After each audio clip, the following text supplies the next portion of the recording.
Hey, folks, another episode of Understanding Bigfoot. Mike Scott here with you, coming to you from the great city, Cape Girardeau, Missouri, on the Mississippi River, about 100 miles south of St. Louis. Good to have everybody again. Of course, Becky Pepper, my co host, is with us tonight. Becky, good to see you in Nocona, Texas. Good to see you. Um, and even though we are several hundred miles apart, we're brother sister. I mean, I think everybody knows that by now. We have just we're going to get right into the show, Becky. We've got an exciting guest here. We Lynn Gasper last time, 60 something years of experience. William Lunsford is with us tonight. He has over 40 years of experience in dealing with the um, friends we know as Sasquatch or Bigfoot. And our buddy Sean Rush, a new friend of mine, Sean Rush, who is a follower of the show, has tried to hook us up, and he's a friend of William Yeah. Lunsford's. And welcome to the show, and we're glad Sean got us together. And after corresponding for several months, we finally have a show. Well, guys, Welcome, William. yeah, I appreciate that. Thank you so much for allowing me to be a guest and for your patience in getting me here.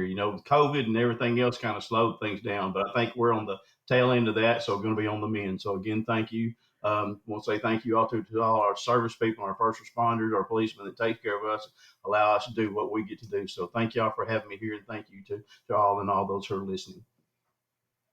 Absolutely, absolutely, and we're all just amateurs at this game, so we all have day jobs. So it's like in my case, it's like we got my schedule, we've got Becky's schedule. Susan Perez co-hosts with us a lot. She's the director of the SEMO Bigfoot Encrypted Research Group on Facebook. She co-hosts with us a lot, but Susan's been out of town and now she's under the weather, so we want to give her some prayers and well We'll do wishes that. that she kicks that pneumonia and can get back on the show with us. Yes, I And miss Susan. and and because we miss her, she brings a lot to the table with her years of research and experience um, through the book knowledge, and then to get the guests lined up and so forth. And William, we're finally glad to get a hold of you and get Thank back you. with you. And now, so you've been around a while, and you're from the Texarkana, Right, Arkansas area, right. Yeah, Twin Cities of and in in Arkansas and Texas. in Bigfoot terminology, that means you're close to Falk, Arkansas. Exactly. And so tell us a little bit about, I guess, what got you interested, and when did you have your first Okay. experience? Glad to do that. Thank y'all again so much. Like I said, I am about probably 18 miles from Falk, Arkansas, and I'm about 25 from the Louisiana line. Like I said, 3 miles from Texas line, and probably in Oklahoma, probably 50 miles, something like that. So I'm right here around the four states area. But I got my first experience back in 1977, actually, when I was a senior in high school. And I was actually, man, anytime I got the chance, I was either in the woods or I was on the lakes or something like that, trying to fish and enjoying things that young men do. And accidentally, I walked up on one day. And so after that, right there, I was convinced that he did not exist. And by the time this encounter was over, I was convinced that he did. I grew up in a place, like I said, this is a Twin Cities, and the road that we lived on was a place called South State Line, and it was actually on one side of the road was Texas, on the other side of the road was Arkansas, and the roads met in the middle. But we had rumors for years of a creature that had lived on there, what's called South State Line Road. We lived on a farm there that was owned by my aunt and uncle, and there was two railroad tracks that ran behind our property, and we would hear these things at night and out there, and we knew it wasn't anything that we knew what it was or didn't think it was. And so my dad and a couple of other men went down to the fields one night. It was down behind our house. It was doing some screaming. They never did find anything. And then we had a man who brought produce to our house. And one night he rode a mule and a wagon. And so one night we hear him flying up the driveway. And usually, when he got to the house, there was all kind of pleasantries because we've been friends for years. Well, this time it was not. He was banging on the door, and so my mom went to the door, and he goes, "Where's Mr. Bob? Where's Mr. Bob?" Who was my dad. And so she goes, Otis, what's wrong? He goes, just is Mr. Bob here? So anyway, this thing had jumped up on the road as he was coming down towards our house. He had probably about a 3.5 mile ride down these country roads to our house down there. And this thing had jumped up on the road and screamed, and he was named Roscoe. So it screamed at Roscoe, and Roscoe took off running. And he said it took him about a mile to get him slowed down, to get him stopped. So Wow. anyway, so Yeah. he asked my dad would he ride with him. My dad had a rifle there, so he took the rifle and he took the car lights and he followed Otis back to his home that night. So we knew there was something strange back there. I said this road actually dead ends in a place called Sulphur River. Well, Sulphur River is to me the whole catalyst of all the Bigfoot sightings around this area here, close to Falk. We have the rivers there in Texas. There's three of them: the Trinity River there, and then the Sulphur River has got three heads of it that go through there. And so these rivers are all they're almost just parallel to each other. But I think those are the key to what we have because they're almost all swamp. Although Sulphur River is one of the smallest rivers in Texas, it's got one of the biggest watersheds that there is. And so also the Sabine, which runs parallel as well. So of course you've got what's called the Sabine thing. I can't recall the one that's down there on the other river, but then the Sulphur River, you've got the Fountain Monster, if y'all have heard of the Fountain Monster. And so back there in 1977, I was fishing these gravel pits that is not too far from Sulphur River. And just a great day. And so I had gone down there. And so whenever I went down there, I had lost one of my better baits that weekend, so I went down there to try to go get it. So as I'm going back to my vehicle, I hear something pacing me in the woods going along this gas line. And I thought, man, that's strange. But you're out there in the country. You better be expecting some kind of animals. A lot of times it's just sparrows that are flicking through the grass or and through the leaves that'll kind of, get you kind of offset. But anyway, so as I get down there back to the creek that I had crossed, a place called Days Creek, this thing screamed at me. And whenever it did, it was not just a scream like, what you hear, when your wife's mad once you take out the trash. This was for a period of probably 5 seconds. And truly, man, my clothes were vibrating. And I'm like, oh Yeah. my gosh. Yeah. Like I said, I'd stopped several times as it's going down the gas line to listen. And whenever I would stop, this thing would stop. And I thought, oh, your imagination's running wild with you and everything else like that. So I'd start up again, and then pretty soon he would catch up with me again, or the creature would catch up with me again. So finally, that last time there, whenever I took off running, I ran across Days Creek. There was a little ford there that I could cross, ran across. Again, this place, if you've ever been down here, it's almost like the land that time forgot. I've got cottonmouths, I've got copperheads, I've got rattlesnakes, I've got bears, I've got panthers, I've got coyotes, every kind of thing. But anyway, I knew whatever I had over in that woods was going to be a whole lot worse than any of those creatures that I just named. And I took off running, and I was scared to death. Ran across the creek, got up there, got back to my vehicle, look around. I can't see anything. I'm like, oh man. So well, you just dodged a bullet. And anyway, that night, whenever I got there, I went to the local discount store, and I was not old enough to buy a pistol, but I bought me a bowie knife.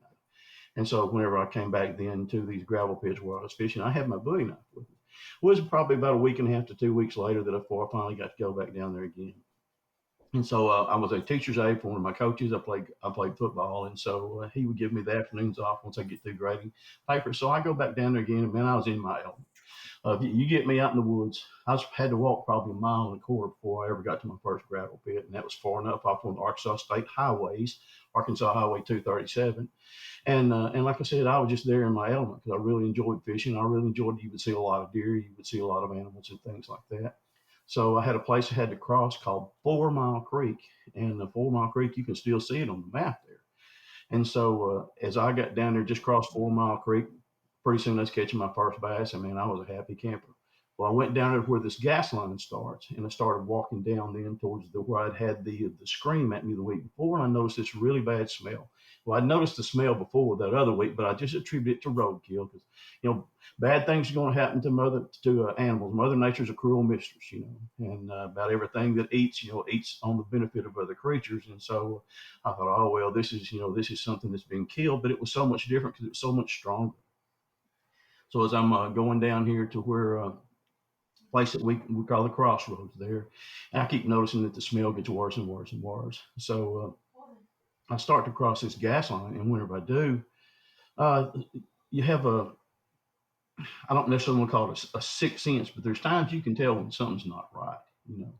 Right. And Right. so it wasn't right to me. Everything else seemed to be fine. All the animals that I'd normally seen there, they were there doing their stuff, except for one thing. We have these big old jackrabbits. So usually you take off, boy, they'd run out in front of you and take off and scare you to death, but I didn't see any this day.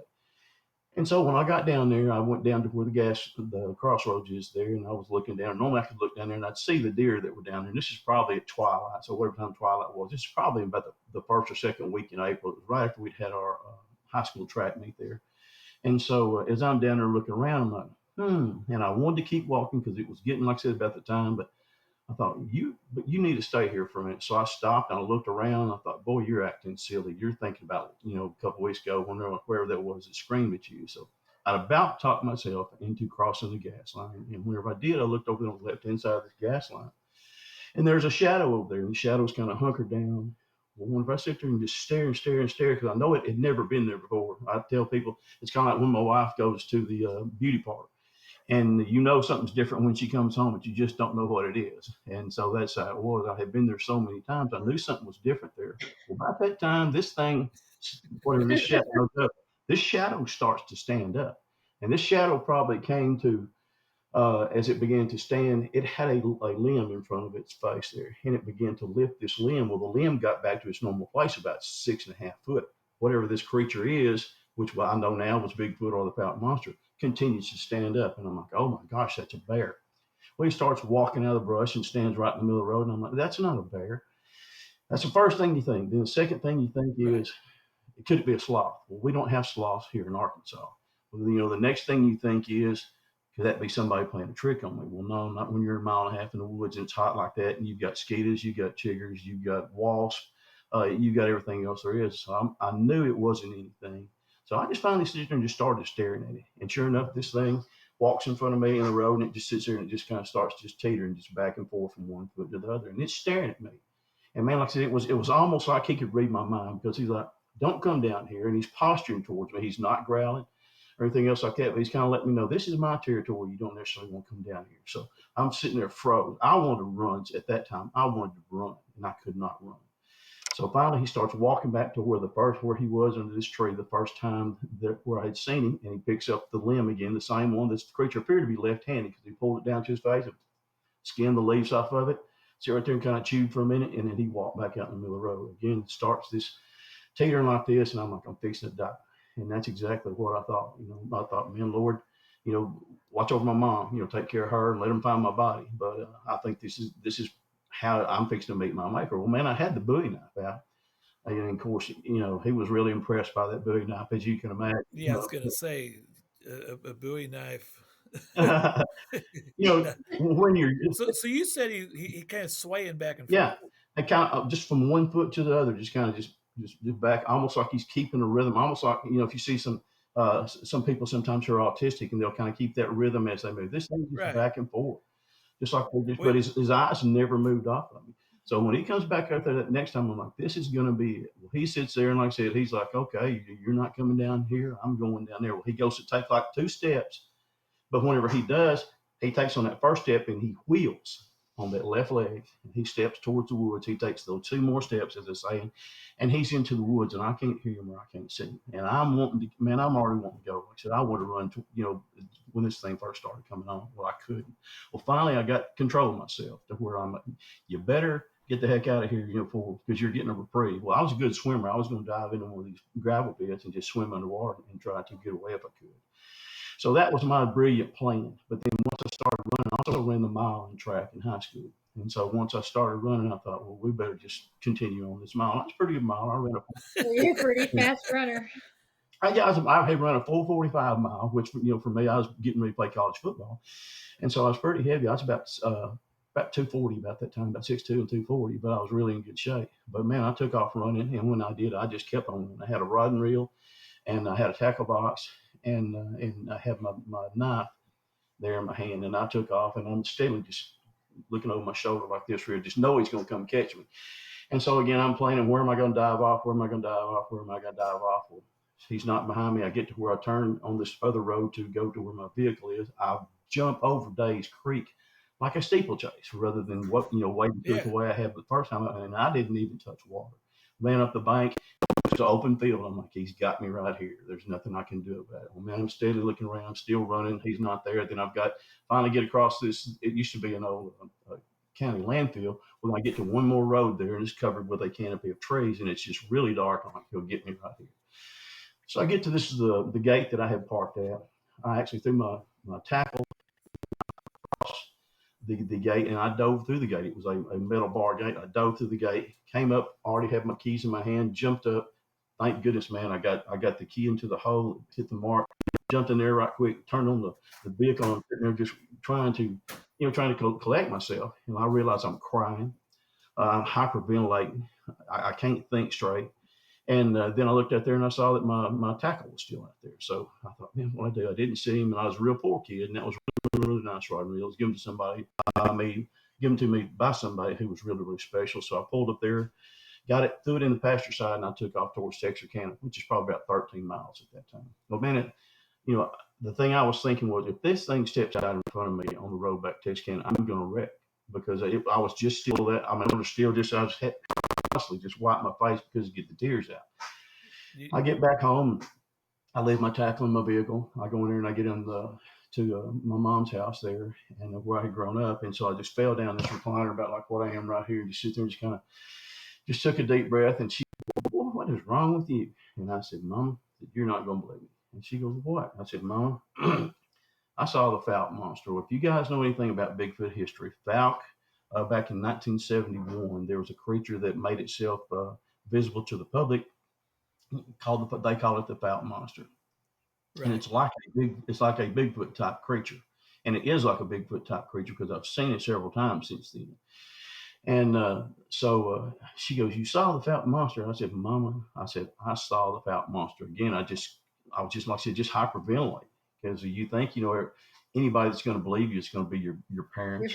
It's going to be, it's going to be your friends. Well, I knew Mama would believe me. She goes, "Son," she goes, "I believe you." She said, "But I just don't believe I tell a whole lot of people that." And I said, "Well, I said, moms give good advice, but that's what moms do." She believed me, and that comfort was Right. a whole lot more the whole than it was in the advice. Well, as a knucklehead that I am at 17, like I said, and bulletproof, I tell my best friend, and he laughs me to scorn.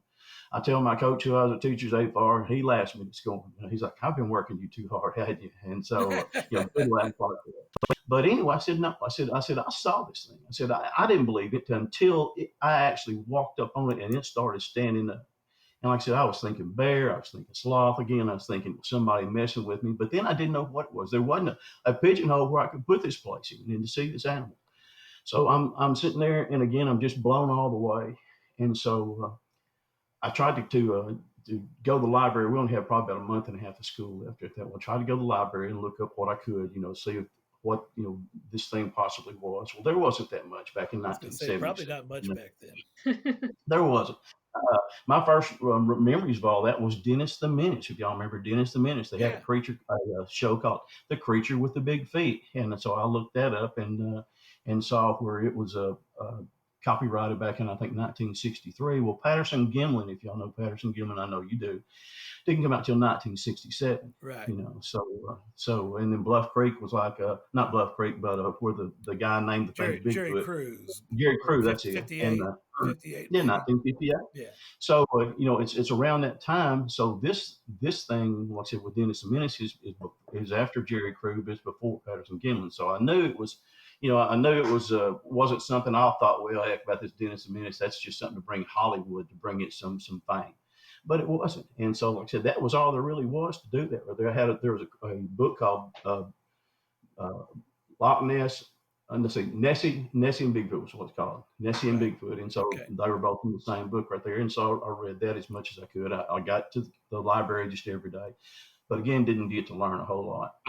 So anyway, I kept it quiet for a long time. And then again, I went to work at UPS back in 1981, and I got married in 1981. And then finally, in 1984, I became a package car driver. So the first thing I did was go and buy me a boat, because I was tired of waiting snakes. I was tired of waiting chiggers. I wanted to have something there that I could go. And so I go down to this place called Mercer Bayou, and Mercer is just right there, just right across the levee from Sulphur River. And so I've got my nephew with me. And so as we're coming back that night, it's about dark 30, and I didn't know how long it was going to take to get back, so I actually stayed a little longer than I wanted to. But so we're having a good mood. We caught some fish. I pulled the Dugan boat onto the ramp there. I loaded my boat and just pulled up the ramp and taking it easy. Haven't even tied it down yet. And so we're laughing, cutting up, and all of a sudden, the very same scream that I had that day that I was walking down that gas line hit me again, and it was just.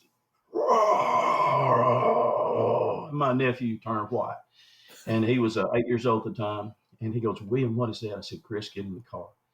He goes, "What is?" I said, "Get in the car." And he goes, "Man, what?" I said, "Chris, get in the car." It was actually a truck. It was a little big. I called it, my truck, but it was a Datsun B210 hatchback, and I had a sticker on it that said, "When I grow up, I want to be a pickup." So that was it. But I had a hatchback I could put my stuff in. So I drive up there about a mile, and I tie my boat down. He goes, "You're not getting out, are you?" I said, "Chris, I'll be fine." So anyway, after that, right there, I knew that my territory and this creature's territory overlapped, and so then I decided right then I was going to find out everything that I could. So I mean, every night whenever I got home, there wasn't many computers, but I could go to, they used to be called a card catalog library. I know y'all remember Right. that. So Oh, I go to yeah. the library. Yeah, I would try to learn the things that I could from that. So this is 1985. The first one was 1977. Then we got 1985. And so I've got eight years there in between, and I'm like, well, man, if I don't learn something, my territory and his overlaps, and then that's going to be on me. So I did. I started spending all that time. I would ask people that said I was working at UPS. That was a perfect avenue to ask people because I was living in the country, all the way up from into Arkansas, then down to Louisiana, then almost to the Oklahoma line at different times. And so I was not shy about asking people, and I would come up with these little. I thought they were clever, but they were very easy. It was much easier to walk up and say, "Hey, you ever seen Bigfoot?" You know, they're going to kick you off the deal and start using FedEx. Well, that wasn't what I wanted. That wasn't what my bosses wanted either. So I would say something like, "Man, you guys live so far here in the country. If Bigfoot don't live out here, it's because it's too far for him to walk." And of course, some people would laugh, and then Right. some people would kind of spar with me. But I had one lady there one time. She goes, "Well, if you think that's so, then you need to be down here about dark." And of course, man, I was like my favorite Martian. My antenna went up in the back, and I said, "Well, I'm afraid of the dark." And she goes, "Well, you should be." And I'm like, "Oh, I've got to hear about this." So anyway, she told me, she said, "We have something that comes around here every night." Said it screams, and said it upsets our livestock and everything else like that. And said the people who claim they see, she said it's black and it's awful big, and said it walks on 2 feet.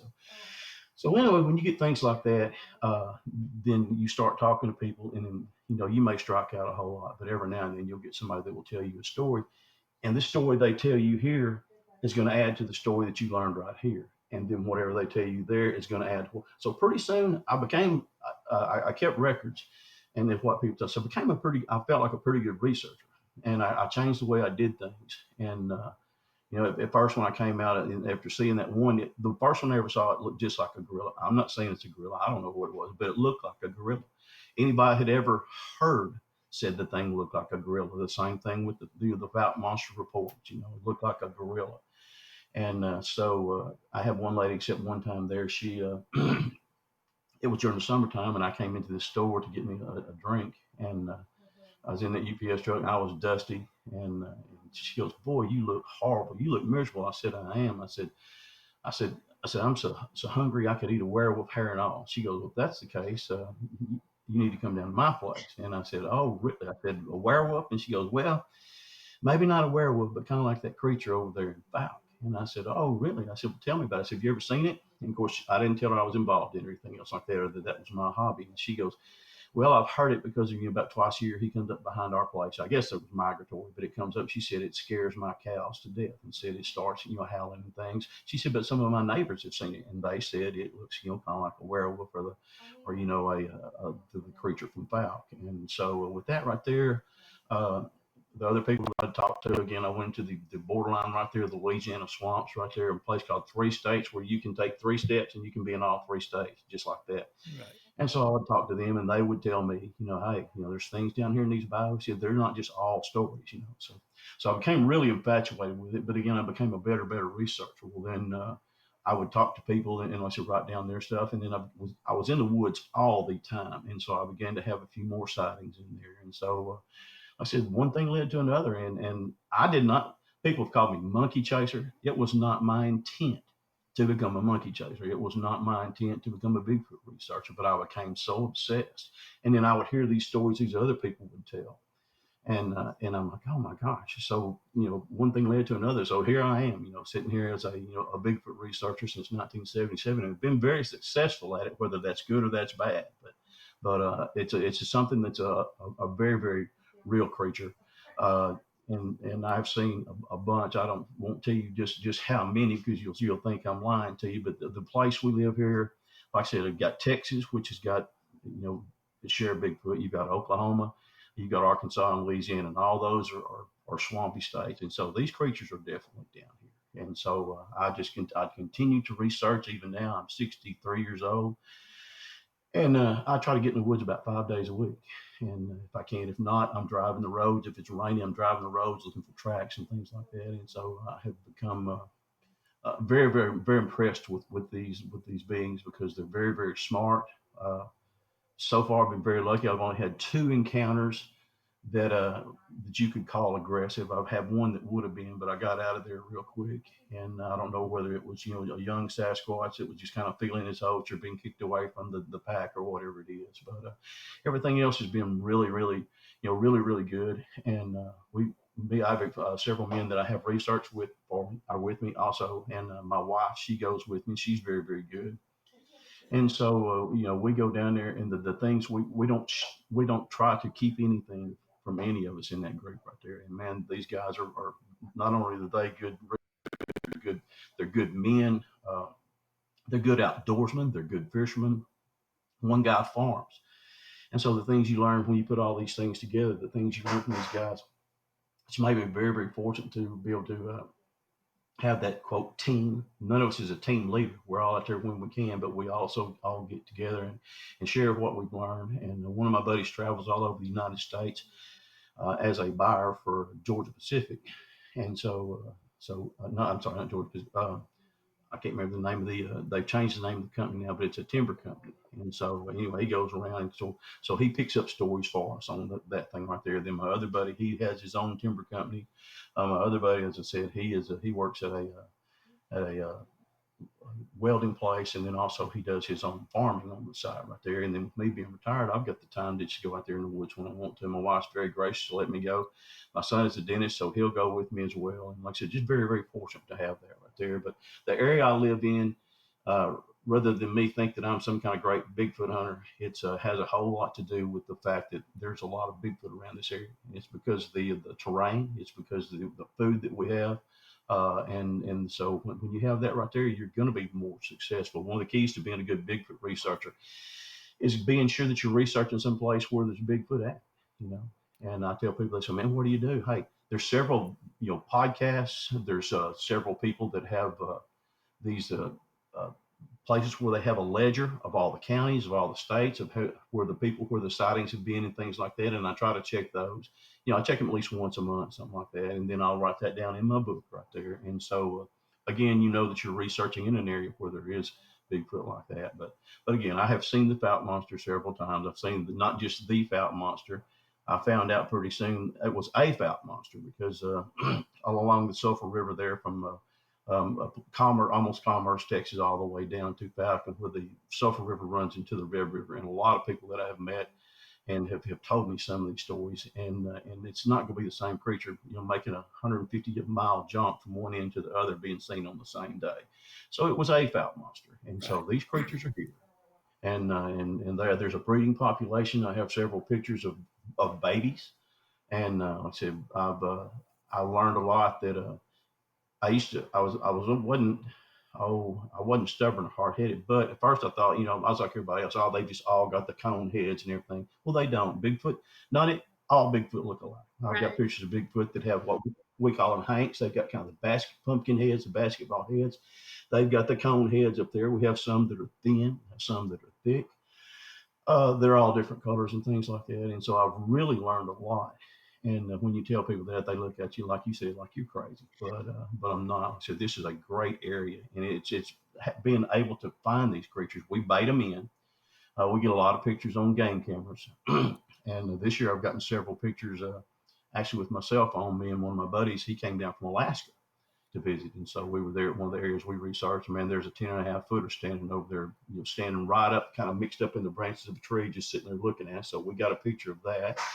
And we did a podcast with a couple of folks there. And so again, that's he's very first time he ever got down to Arkansas to look. First time he got COVID, we didn't get to go, but the second time, and he's a real good researcher. He brings me my good Bigfoot shirts. They got some good ones up there in Alaska, but he brings me Do my you big. ever share But any it of is, those pictures? uh, People always ask, do you get any pictures? Do you have any pictures? Do you ever share any of those anywhere? Sure, I do. I've got people all over the United States. People will call me, or they'll get on my messenger account there. Man, would you share some of these pictures? Some are clearer than others. That's what you get. I used to deliver. I probably delivered to 20 photographers in my 35 years at UPS, and there's a whole trash bin back there. Some of their pictures that came out good, some they had to audit and clean up, and so I do get that right there, and I don't mind sharing them. My whole thing is to make people aware that these things are real.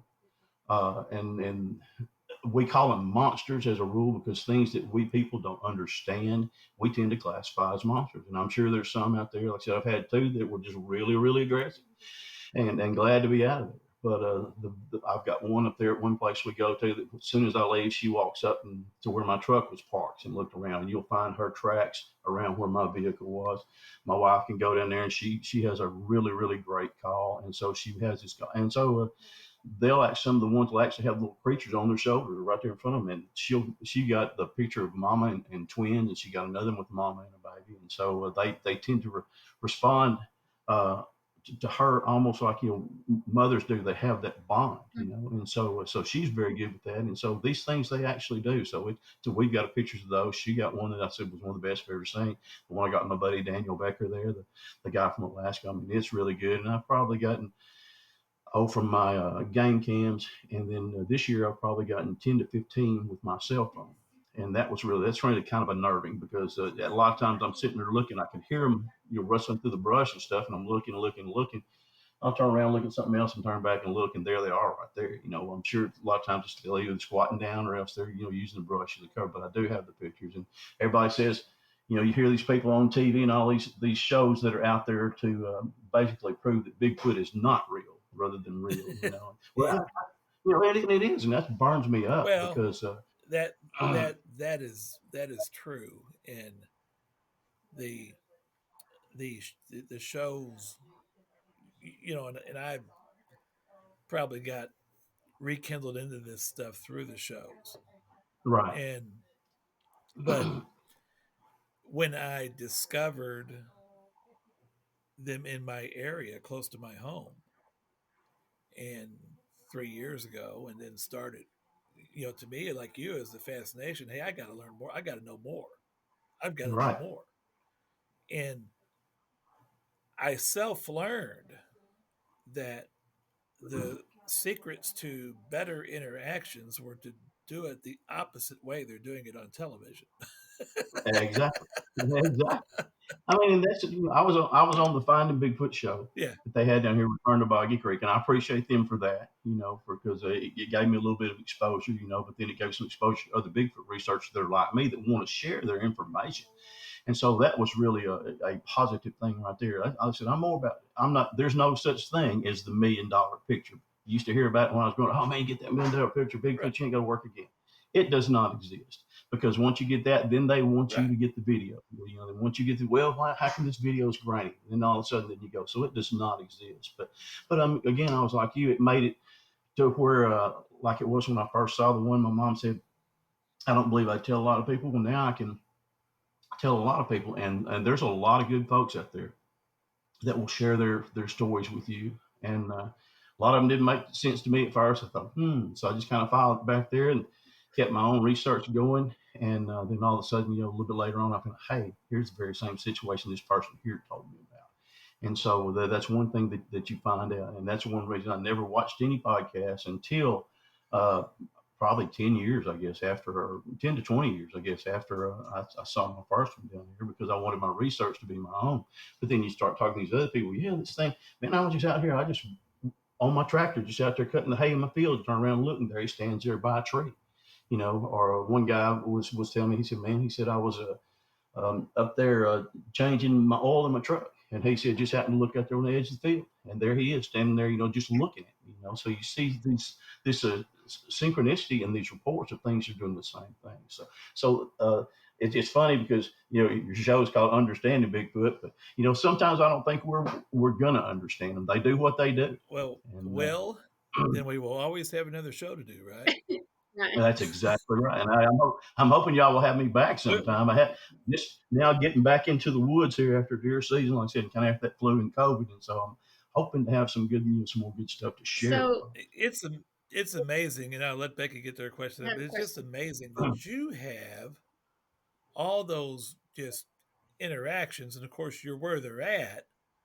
Um, I was with some people over the weekend, some new friends that will eventually do the show with us, and not too far from where we live. But they've got a family that's on their property.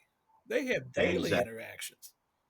It was Exactly. incredible just to go up and experience that with them. Uh, Becky, go ahead and get to your question here. Oh, Go yes. ahead, Becky. My question is just that, okay, so for someone like me, um, who is also, not just interested in starting to go out somewhere and Right. do research on my own or explore, or just, go hang out somewhere and um, see what I find. So that area, Texarkana, is only 3.5 hours from me.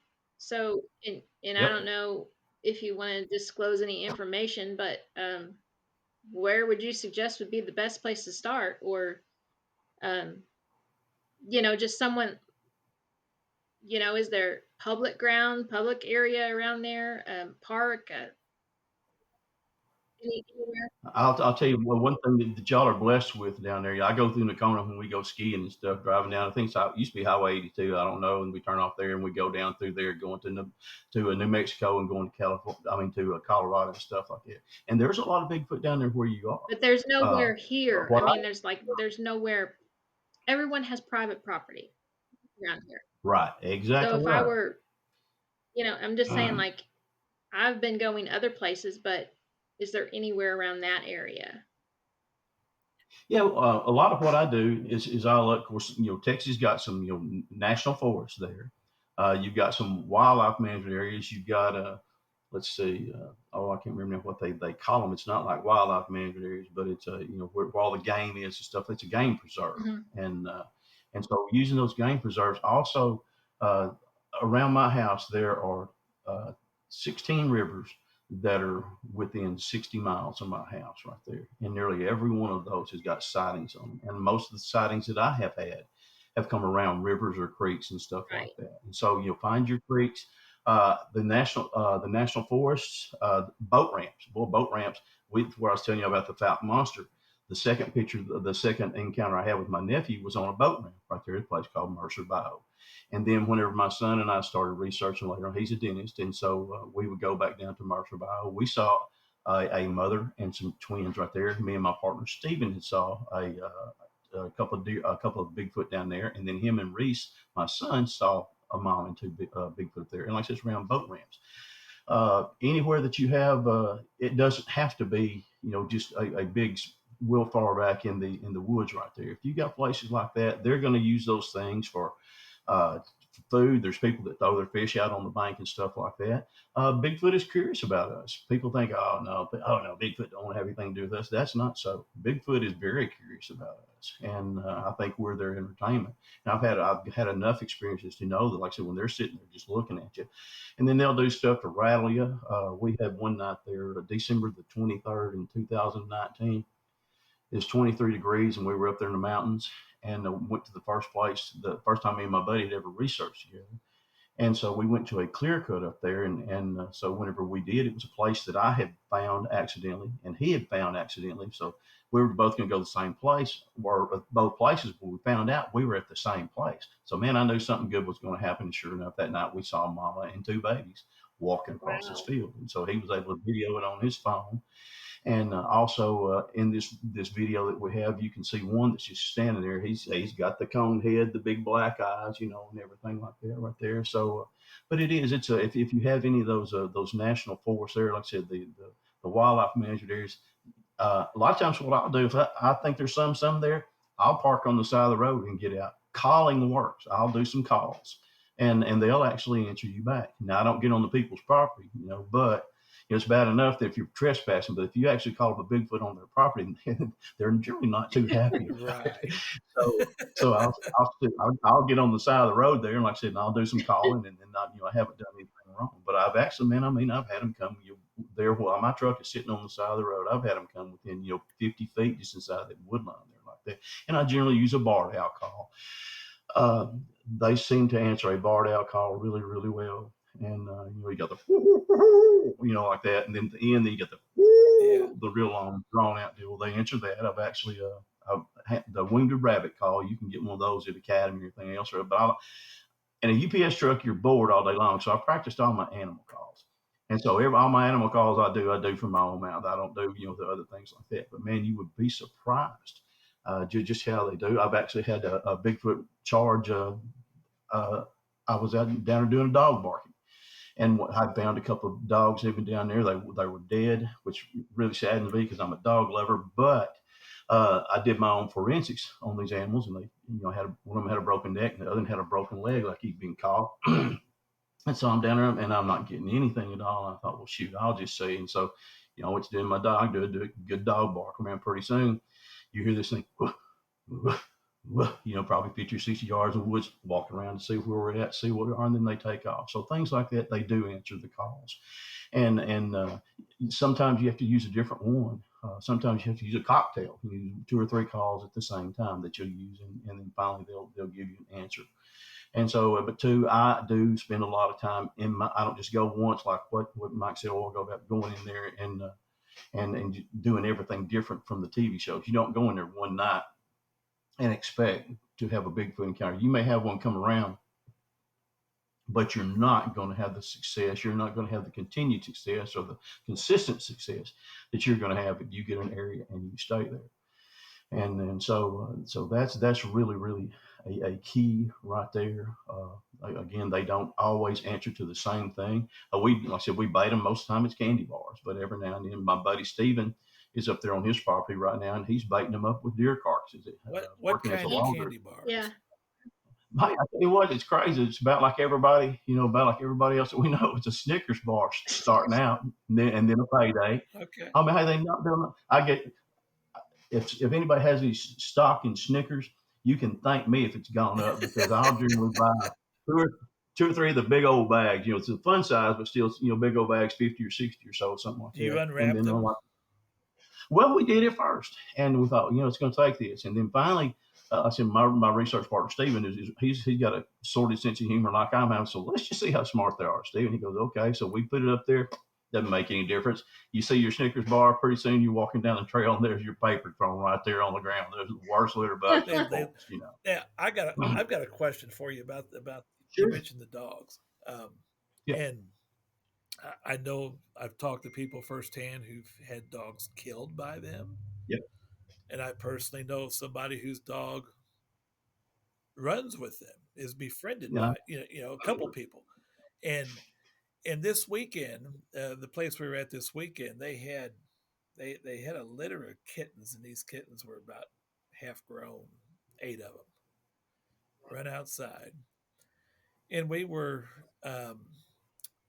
in a situation where probably the 7-foot juvenile was about 40 yards from us behind a tree, right, peeking at us. And I'm helping these people set up a gifting station. And the one of the cats knew he was up there and went up there with him.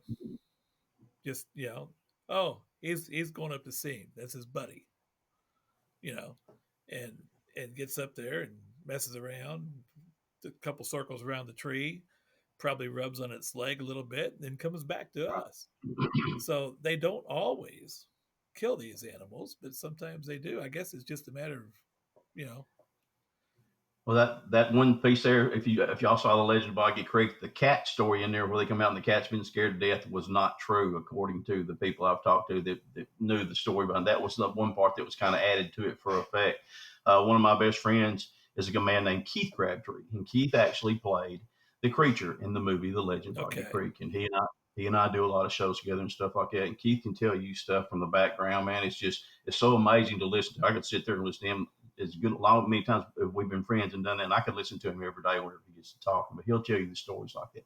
Now, one time I did have the one that got really aggressive with me. I had my black pit bull with me, and it was fixing to be him gonna die, but it was gonna be me die before I let my dog die. But we had been there the day before and found the tracks, and so whenever I went back there on Sunday between church time, as soon as I got out, laced up my dog and everything like that, jumped her out, and everything's fine.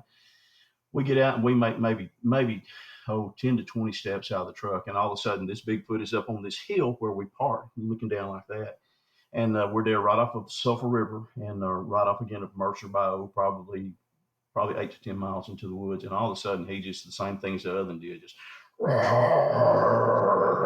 man, my pit bull was as faithful, and loyal, and she was not going to let something happen to me. But she became so nervous. She went to running back and forth across the road. I had probably had 4 guns. I had 2 pistols and I had a shotgun and a rifle. And I tried to carry my stuff back there to cast this track that we had found. And so, man, the whole time, he's up there. You can hear him popping brush and stuff. And she's running back and forth, and she's looking around, and she's cowered down. She wasn't scared of anything. And And so, it's unusual for a pit bull. yeah, it is. It really is. And so we got down there to where the track was, and it was hot during the summertime. And so what little dam I had left to pour the plaster of Paris was just already melted down. So, and I didn't have a belt or didn't have any kind of form to put around to put the plaster of Paris in. So we turned around to come back, and then he screamed again. And then we got back to the truck, and he had done moved directions. And then he was down there to the right, and he hollered again. Well, man, then she got protective. And so whenever she did, and she'd stop and she'd look up, and you could hear him up there. But then I thought, you better do something. So I got my fob out of my truck. I've got a Z71, and I hit the horn button, where it goes, the alarm Right. switch starts. I think that blew his mind. Whatever he had planned after that, because I'm not there to shoot him. I don't carry a Right. gun to shoot the Bigfoot. I carry a gun to shoot the hogs. Man, we got hogs down here, some Yes. 600 and 700 pounders. Like Hogzilla, what you hear about, the things. We got the Panthers and everything else too. But I carry that gun for that. But this right here, that dude was fixing to have a bad day. If he tried to kill me and my dog, when it comes down to you or them, it's them. And so, anyway, whenever I started honking that horn, then, and like I said, and she was growling. Well, I got back to my truck. I opened it up, and before I could even get the leash off of her, she jumped across my seat in the console in one leap and leaped over there and just started cowing down. And I'm like, oh, where's he at now? So I'm sitting there looking, and I don't see him. You can still hear him growling up on the hill right there. So anyway, we got in there and we took off. And so never did see him anymore. Haven't had any encounters with that Bigfoot before. And I've been up there for, golly, I know 10 years more since then. But there was a man I met this spring in there. And he was in there checking his deer cameras and stuff. And so he said, well, I said, what are you doing? He said, oh, I just looking to see if I got any pictures. I said, what kind of pictures you looking for? He said, oh, just deer. I said, we talking about 2-legged deer or 4-legged deer? And he, of course, he laughed, he said 4-legged deer. And I said, are you looking for anything with any kind of creature with hair on their legs? He goes, well, maybe. What are you talking about? And I said, I'm talking about Bigfoot. And so he came across there with a story, and he goes, man, I get some stuff every now and then. He said, it's just not real clear. He said, but you've got something there that's out of the ordinary. And he said, I actually saw a track one day, and I got so scared that I forgot to take a picture of it. Went home and told my wife about it. She said, oh, you're lying. You wouldn't forget. Well, folks, y'all been in the woods. When you've got a Bigfoot around, you don't always do things what you're Right. supposed to do. Right. And so I mean, you forget stuff, you do stupid stuff. And so anyway, so after that right there, I said, wow. And I said, man, where did you find this track at? And it was the very same place where I had the track that I went with my pit bull that day. So I know that creature is still down there. But another thing about the Bigfoot loves peanut butter.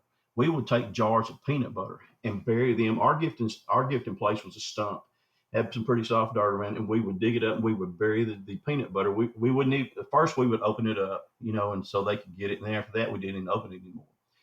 And so we get up there, and after we leave the peanut butter, we go back the next day, and the whole peanut butter jar will be gone. Every time we come back, we'd try to make sure we wasn't any further than maybe a week to 2 weeks without getting up there for sure. Things of life getting, getting pressing and things like that. Then we would come back, and then the lid from the peanut butter jar will be sitting on the stump. So that was we called our gifting stump. And the first time that we actually got on there was from a Little Debbie Zodiac cake or whatever it is, a little fudge brownie. Right. And my preacher's son actually put it up there and forgot it by accident. So he told me at church as a Wednesday night. He said, "Man, I forgot my Zodiac." He said, "Would you bring it back next time?" So I went up there, a couple of days. Man, it was gone. But like I said, there were some rocks left up there as a trade. So anyway, I went back and he asked me about it. I said, "Yeah." I said, "I looked for I said, "It's just not there." I said, "Here, I wanted to bring you these rocks." He goes, "What's that for?" I said, "That's what the Bigfoot left you." So we found right then, just by accident, that was a good place. And so we did probably 5 deals of peanut butter where they would take it out. And then whenever they would come back, they would just leave the lid. We would leave them another jar of peanut butter, and then they would take off.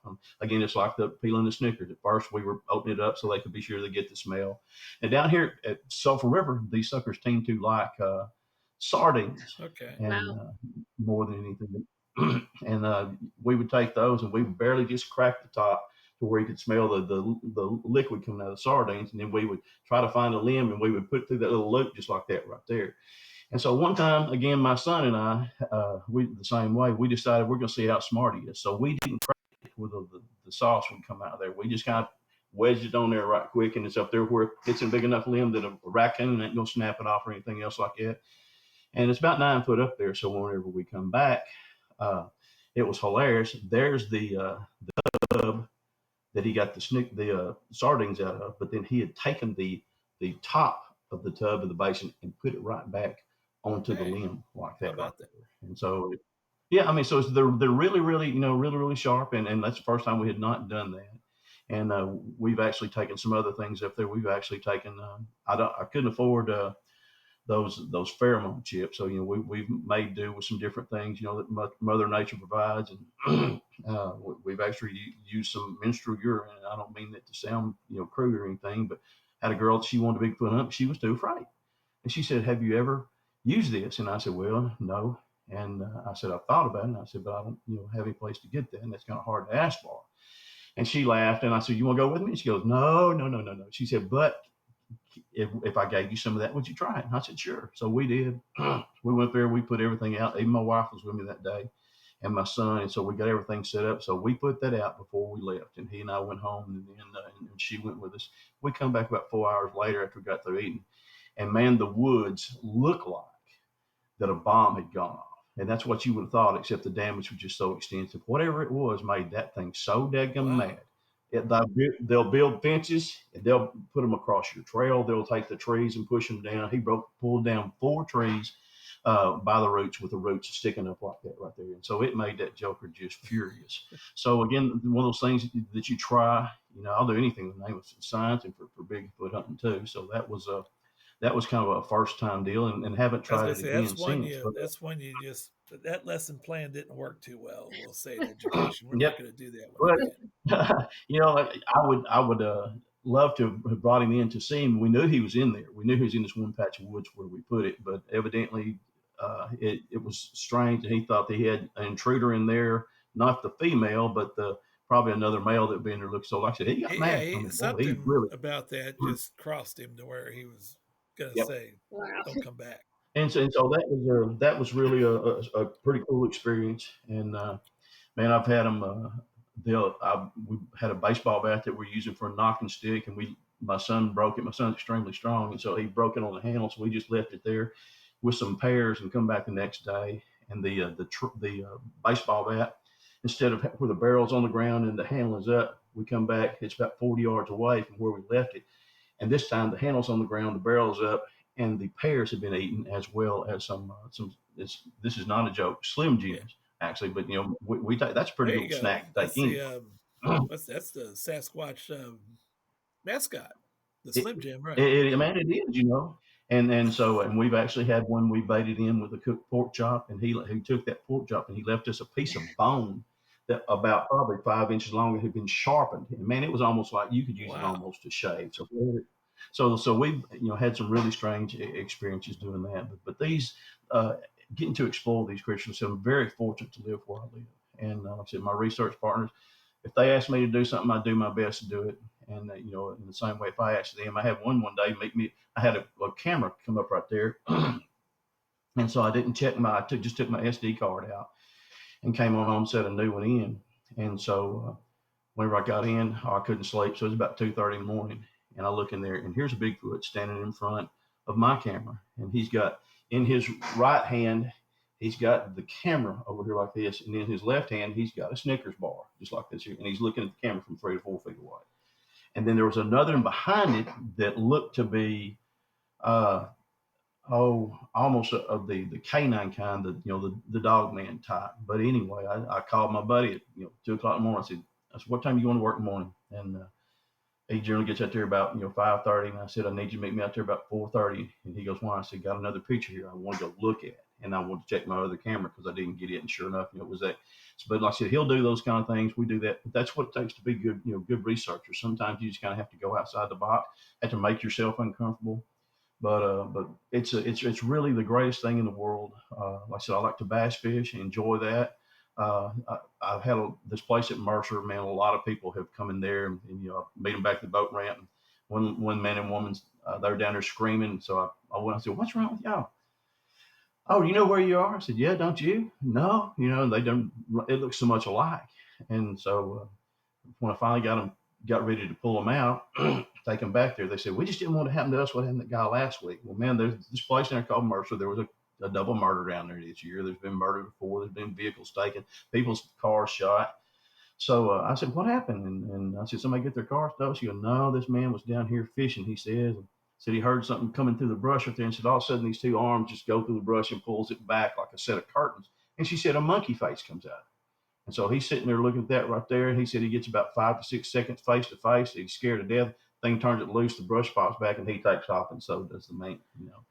And so it was really funny because then when I finally got him pulled back, the man who was first scared to death, and we get up there and he goes, well, he said, appreciate you pulling us in here. He said, don't let one of them monkey things get you now, trying to feign courage, whereas about 30 minutes before it wasn't quite as Right. funny as what he was making it out to be.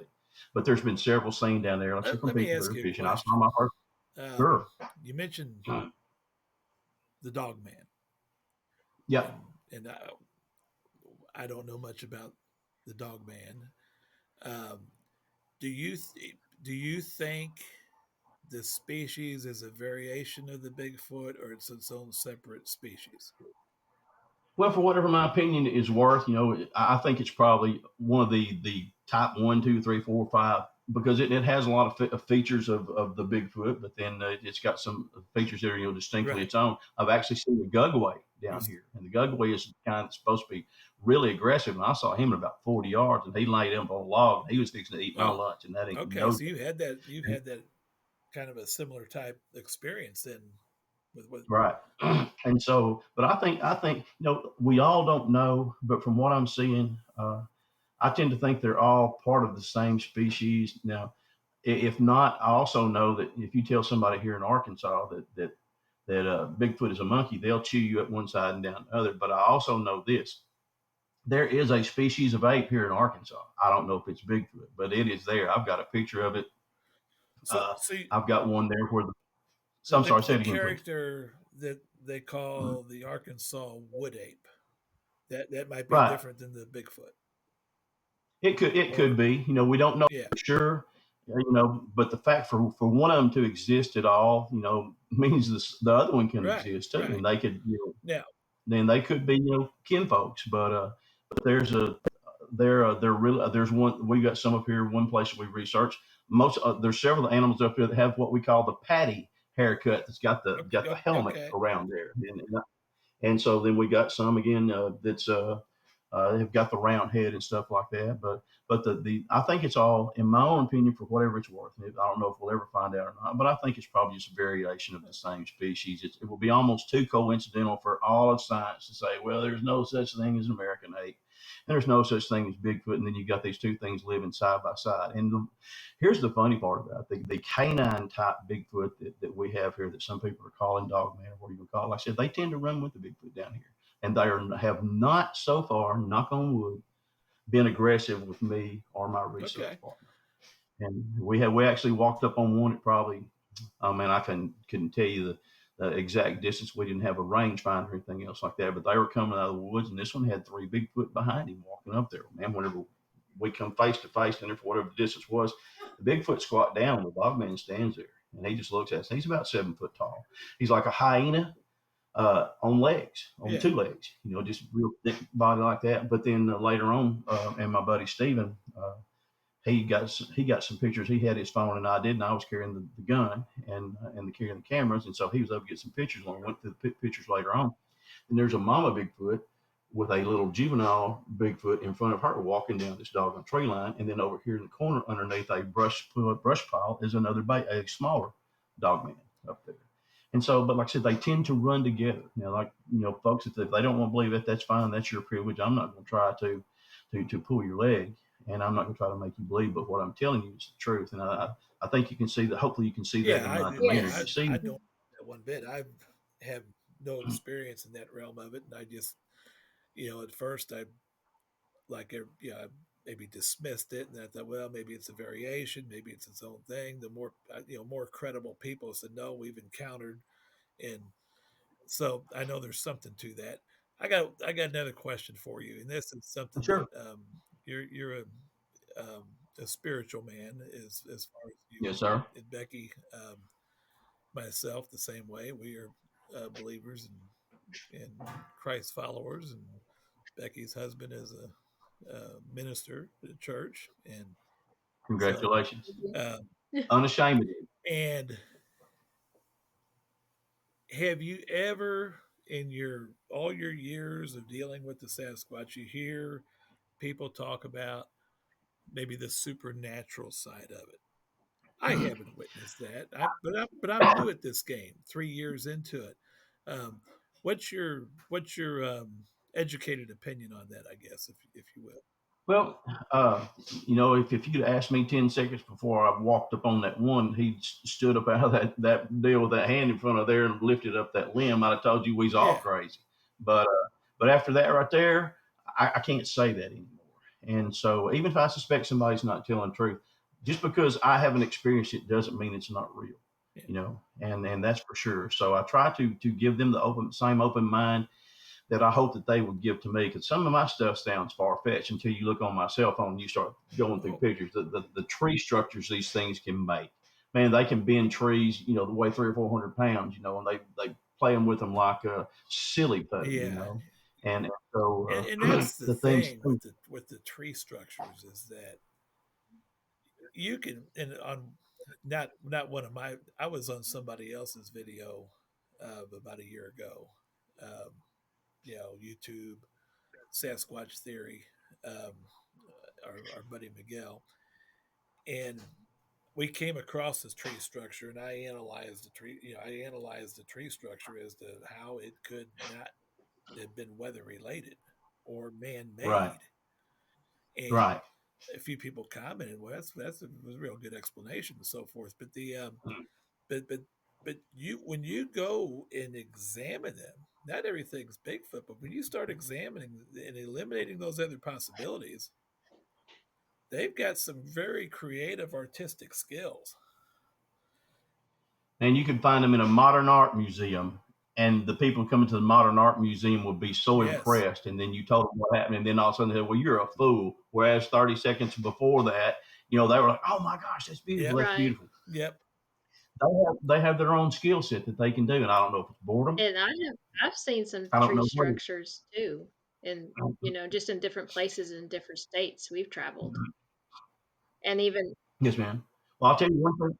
that's one way I find a lot of my evidence on the other is I'll be looking. A lot of them tree structures are visible from the road. You don't have to necessarily be Right. off on the. You can see those tree Mhm. structures. Oh my gosh! Well, then you get up and You find pretty can, soon. You'll find the track, or you'll find the trail where the grass, or the big boy trail where the thing actually steps up and all the breakage is up high rather than and the that's a road. good place So to those, go look to find other it, evidence. it, You'll find other evidence. that's why I say even though if it's raining, I'm out there driving the Yeah. roads to see see if I can catch them where they've crossed, and I have. I found one morning there. I've got a track, two tracks actually, that are 7'5" difference from the tip of the toe one to the heel on the, or from the tip of the toes to the heel on the other 7'5". And then me and my father-in-law, it took 33 years to make a believer out of him. Well, then one day we're all down there, and me and my son had found a seven footprint track line, and we had got run out by a wild boar. Of course, the rain too. So we went back the next morning all together. And so it starts raining again. There wasn't any puddles or anything like that. Well, then when my father-in-law goes down there with us, he has a bad back, so he got to feeling bad. So he started going back to the truck. Well, whenever he does, when he gets back to the truck, he starts honking like crazy. And so, thinking he might have hurt his back, we went on back. Well, sure enough, this rain puddle was there. It rained probably 30, 40 minutes while we were there in the woods, was there that was not there whenever we got down there. And right there on the berm of this, you see a slide mark where a footprint has slidden. And then you look in the middle of the puddle there, and this milky footprint is still filling up with milky water. And my father-in-law had taken a stick and jabbed it right in the middle. And so when we're back, uh, he goes, uh, he goes, "Did you see it?" And I said, "What?" He goes, that puddle." I said, "Oh yeah." I said, "Man, it rained like crazy." He goes, "No." He goes, "Did you see that other thing?" I said, "What are you talking about? That stick?" And he said, "Yeah." And I said, "Well, there's a puddle and a stick." And I said, he goes, "No." He said, "Over there on the side." He said, "Look like, you know." He said, "Look like, you know." I said, "Well, that's probably just where the mud got wet and it slipped." He goes, "No." He said, "There's a footprint in the middle." I'm like, "Yeah." And so right there, of course, I was just kidding with him, Yeah. because he kidded with me for several years. And he goes, "There's a footprint." He says, "There's something down here." I said, "You betcha." He goes, "I cannot believe that these things actually exist." He said, "But I don't have any explanation for that because a lot of them down here. If you've heard of the Fountain Monster story, the Fountain Monster has got three toes on the movie. Well, yes, sometimes they do have three toes. I've gotten several tracks, got them cast, but then sometimes they have five toes. I've actually had one that has six toes in there. But he saw this thing right here, and it blew his mind because this is about 17 inches long by about 9 inches across right there. And so then after that right there, I just wish he wasn't as old as he is now, so he could go with me during one of this time whenever I'm actually getting these creatures out there looking around. But he learned real quick, these things I'd never experienced in all these years. All of a sudden, here they are, and now I can't deny them. And he's an honest enough man to say, yeah. He said they're here, What's the and what's the print, biggest footprint you've seen, and what's the smallest footprint you've seen? I actually have the last I heard. Now, I have not verified this with everybody in the world, but I actually have the world's smallest casted Bigfoot print. I have one that's 3 3/4 Wow. inches, and it's a 3 inch track. And I found it up there, probably about 60 miles from Texarkana. And so, I mean, it's just perfect. And it was right there. Evidently she had the baby on her shoulder. I've got a picture of this mama with a baby on her shoulder walking around, and it's right here on this same trail that she used. And I guess she set it down to get a drink or whatever. But anyway, the track is there.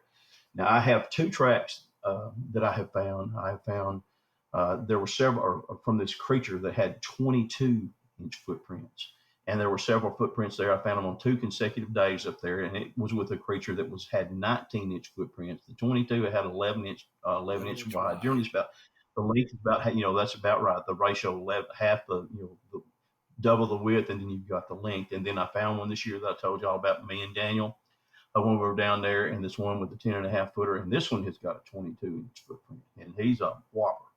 And I mean, they're two of the prettiest footprints you've ever seen. It's not like they're blurred. There ain't no way nobody else can ever, make them or fake Oh, them. Right. yeah. Footprints are the easiest thing there is to fake, but these are not that. I'll try to send y'all a picture of them later But on there when so you can see them.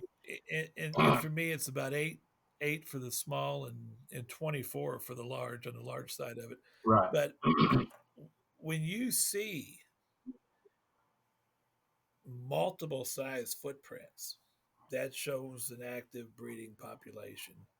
Um, and and if you know, so people try to estimate in numbers how many would be in, say, the United States, you say the country.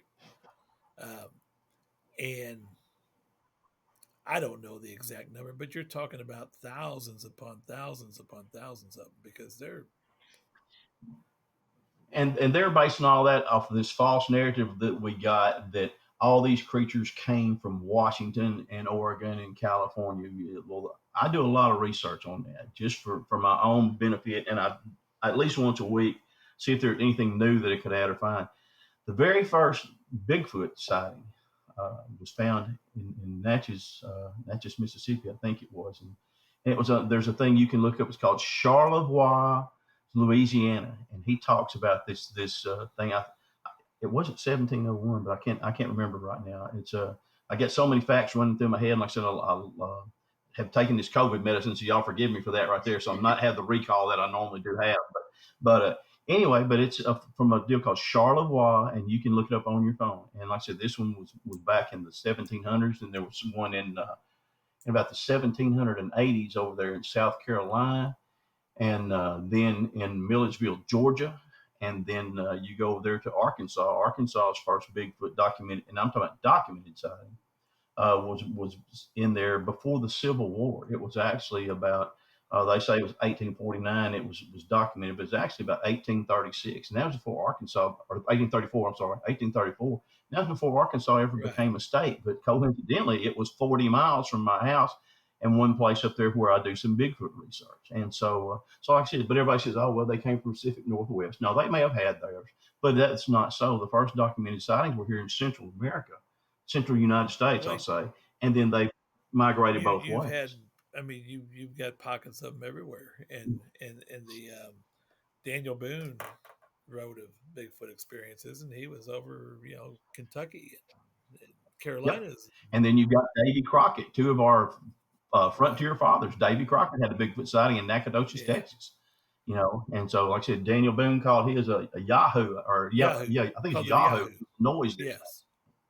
And so with that right there, they and that was before any of the ones that you ever saw. It was before Patterson Gimlin, that's for Right. sure. It was in Right. the 1840s. Now you got people like Al Cana Walker, the minister that writes about some of the stuff, and then some of the other things that these people have seen. These people who have been researchers have been, but still, as far as for the actual sightings and stuff, like I said, these things have been in the middle United States a long time before they were ever documented out there in California, Oregon.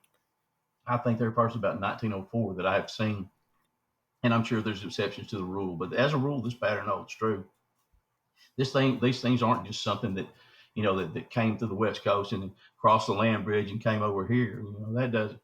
I don't buy that story. I'm no.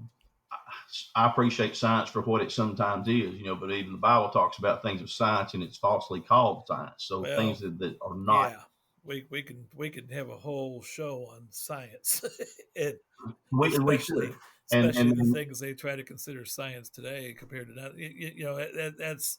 But um, I'm gonna I'm gonna go ahead. We're gonna go ahead and wrap this show up because we're kind of starting to run out of time. But the William, we definitely have to have you back on, and and maybe man, kind of throw Sean in here too, and just let him um, kind of kind of soak it up as well. Sean Rush, that is, and but yeah, you, I mean, a wealth of knowledge. You're down there, right there in the heart of the where, Falk and all the legends and stuff like that, where they talk about with the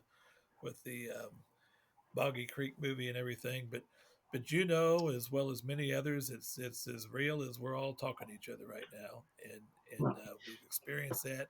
Becky doesn't have a chance to get out in the woods and research a whole lot, but she had that up close, face to face sighting and knows exactly what she saw and knows And I have exactly what sure it have she did. I've was. seen tracks too, and I've Yep. seen tree structures different places. So, and I have pictures of my own tracks that I've seen, but it's so it Mm-hmm.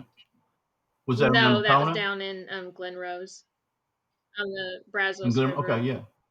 Well, I showed you some tracks that one day we had a chance here in north of Cape Girardeau as well.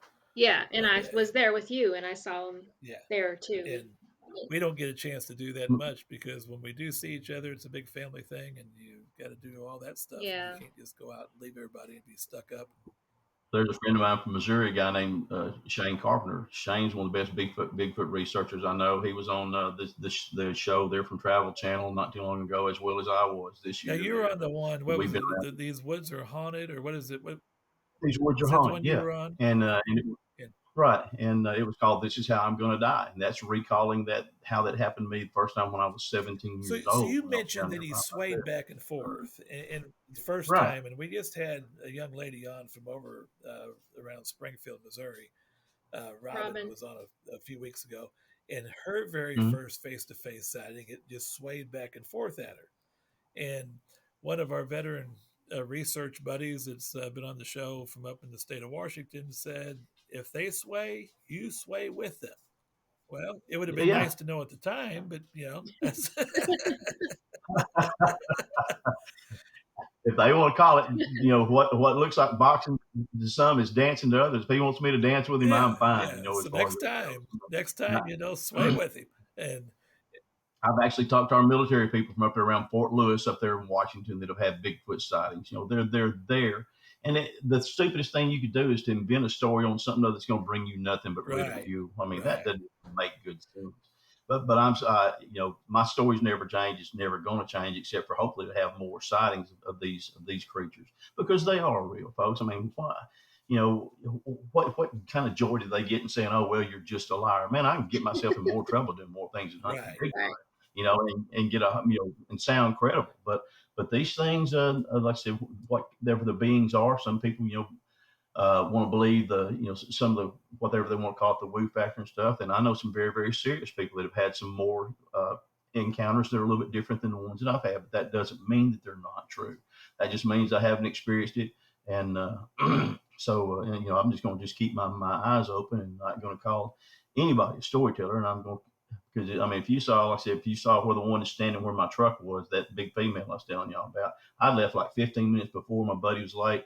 He sends me a text. He goes, "Have you been up here? The place we call Ground Zero." I said, "Yeah, how'd you know?" He goes, "You had a visitor." And sure enough, here's this big 16 and a half, by 9-inch track there of this female standing right there where my truck was parked. So it is something it's a very interesting subject. Like I said, I'm so happy that they don't have that bad, or most of them don't have that bad misdemeanor.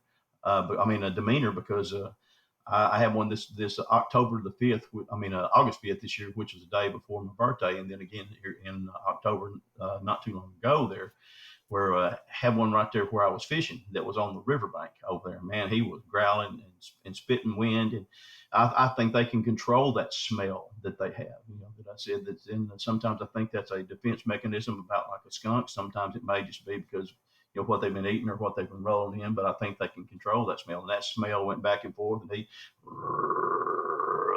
just to the point that, man, I'm glad in this daggum boat, because in this boat right here, he's gonna have a hard time swimming if I can't start that sucker at 250 horsepower and get the heck out of here before he catches me. But it's just really great to talk to y'all and to know that y'all are having the same kind of experiences. And you'll find that every state has reported sightings except Hawaii. Now, a friend of mine said they have had some reported sightings there. I don't know about that, but I know that every creature they've had in Hawaii, I've been there twice, and they'll tell you that every creature they have over there has been imported by hunters and stuff. But it's who am I to say? Yeah, As yeah. far as it So goes. And so it is. But it's a man. It's a pleasure to get to talk to y'all. I'll sit there and talk to you whether we're on camera or right, not right. because I love to hear about And these things because I there's know so many things there. You can't. we talked on Yeah. the Facebook phone one day here a while back, and it was a few months ago Yeah. now. It was like we could have kept that conversation going forever. We'll have you back on And because as you uncover I mean, new please do. stuff or Like I said, more stuff, and we'll get into some of that. We'll have you back on because we love doing this, and it's really, I think the biggest compliment I get from people is thanks for letting me share my story because eggs. I had never told anybody about it before. and Right. and in your case it's different because you have, but the but that we want to try to bring attention, positive attention to the subject matter, get a better understanding, of what we're talking about. So we thank you for coming in, William. Thank And you. Becky, I'll give you the final word. We'll wrap this I, up. I appreciate y'all all three having me on here like that right there. I said I do some preaching like Becky's husband Good does for there. you. So Well, maybe they'll have you. Maybe they and need to have you over at Nakona as a guest sometime. Then that'd be well, I wish they that'll would. Like liven I it said, it's up. only about Yeah, 3 hours. So I'm I would, still I working would, on my husband I would love to. on this subject matter. But we'll get him. There's things in the Bible being a preacher hit that we don't all understand either. Right. But I learned different, and other people can too. But I'm glad to be with y'all again. I apologize for the COVID medicine making me kind of slow in my voice, but hopefully I'm on the last leg of that stuff, and we're fixing to get back out in yes, the woods there sir. again. Yes, sir. Again, everything I've told y'all is true. I have no reason to lie to you, and I have no reason to try to keep it secret. I'm not out to do that right there. I'm not monetized in any way, shape, form, or fashion. I'm just a guy who loves to All get out in the right. woods and find Bigfoot. And hopefully, I'm going to have more stuff the next time Hey, that we get will do together. that. We can't Thank wait to hear. Folks, thank That's y'all so William much. Lunsford, folks, Texarkana, Arkansas, Thank y'all. Appreciate that. monster territory, lifetime of experience. And Becky, thanks for joining us. And hopefully Susan gets better and she can be back with us next time. Folks, we'll sign off and say thanks for watching Understanding Bigfoot. Good night. Thank Thank y'all, you. folks. Appreciate it.